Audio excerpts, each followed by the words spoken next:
If you want a career in professional darts, certainly on the PDC, you need to be making the Alexandra Palace. That's because the way the system works now.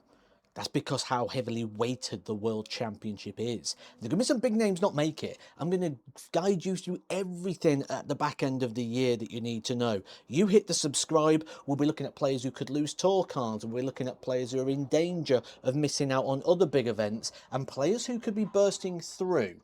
Lots to come your way. I have been making content solid for the next couple of weeks. There's some amazing, interesting topics to look through.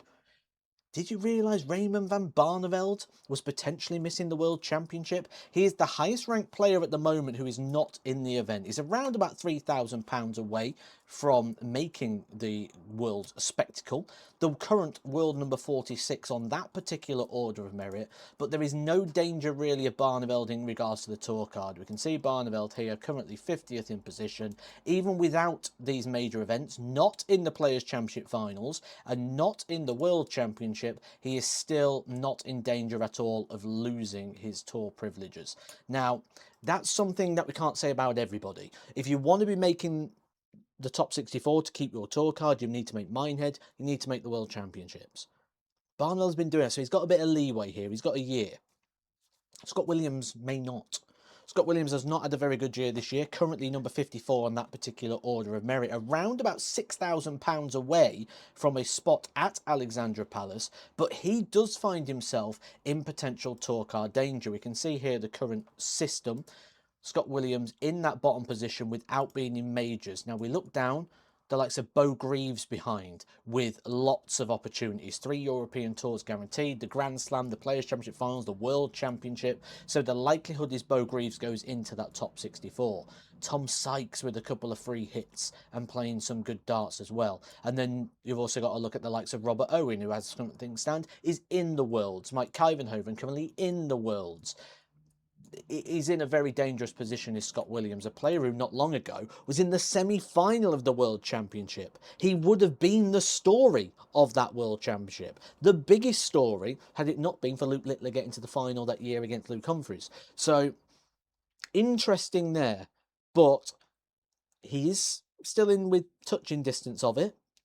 And he will have the PDPA Tour Card Holders qualifier as well to have a go at as well. So, I kind of still expect to see him there. Dimitri van Bergh, though, maybe not so much. The number 59, currently around about £8,000 away. I mentioned this before. I mentioned this about 18 months ago, that this could be a danger. Maybe sooner. And I got hounded by people on social media telling me I didn't really know what I was talking about. Well, right now, Dimitri van Bergh will lose his tour card because he is outside the positions. If he makes the World Championship, he may still need to win a game as well if he qualifies through any route other than the Pro Tour. Currently not been attending Pro Tours. Maybe feels taking a step back's the way to take a step forward. Go win games again on the Challenge Tour. Go become a winner again. Go play things like the Super Series. I think it was doing good. I think it really would do him good. I think he'd come back a stronger player for it. But naturally, in that position, you don't kind of want to surrender your card. You want to go and fight for it. Dimitri van Bergh is a fighter. So could he get there? I think if he does, it's more likely it'll be through the PDPA qualifier or through a qualification system. That, I think, is his best chance of getting in.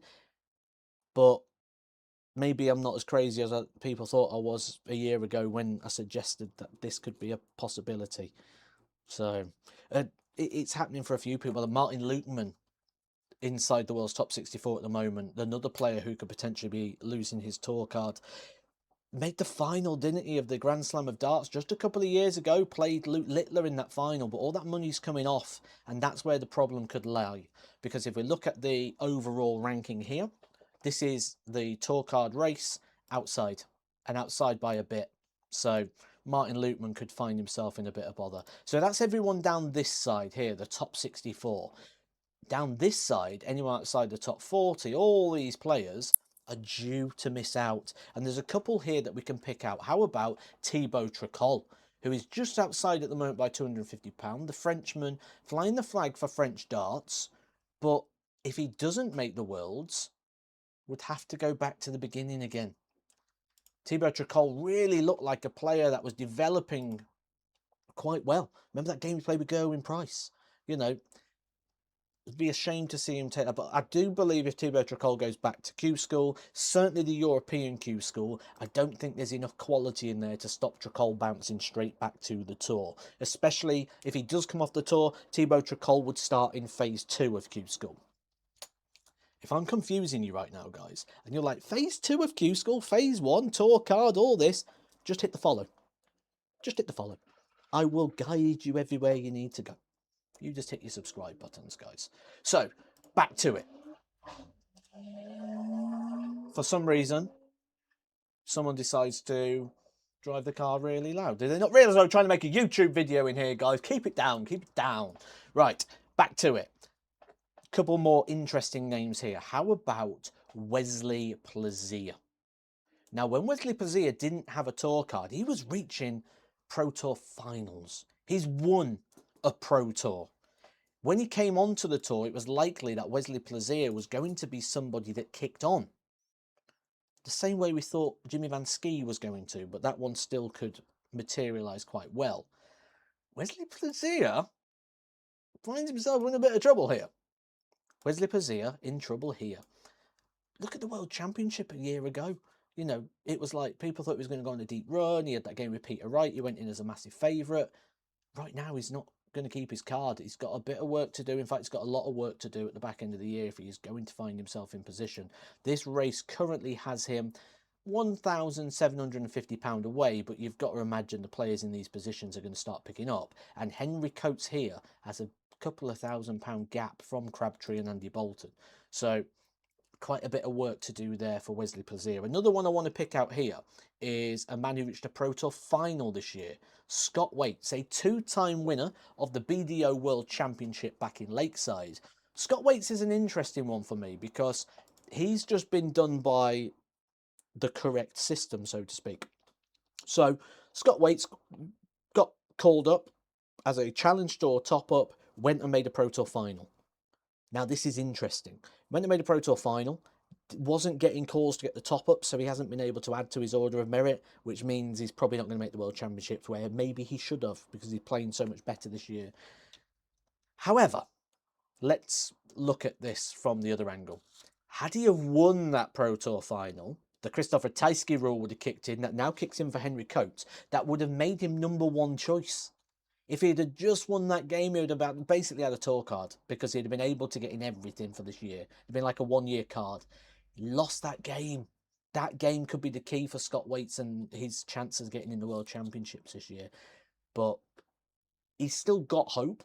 There's 2 tournaments still in Den Bosch. We know a lot of the players don't like to travel, so there may be an opportunity for him to get into some of those events. But it looks likely that he misses out. Take a look at those lists, guys. See who is on there. What is a surprise for you? Who is a notable name who could and probably will be missing out on the World Championships? And I'll have a look into it and let you know what the implications are that in regards to their careers. But the other exciting flip side of this is lots of positive debutants. I'll be picking those out, giving their likelihoods and those chances, and everything else you need to know in the world of darts right here on your one-stop location for all your darting needs.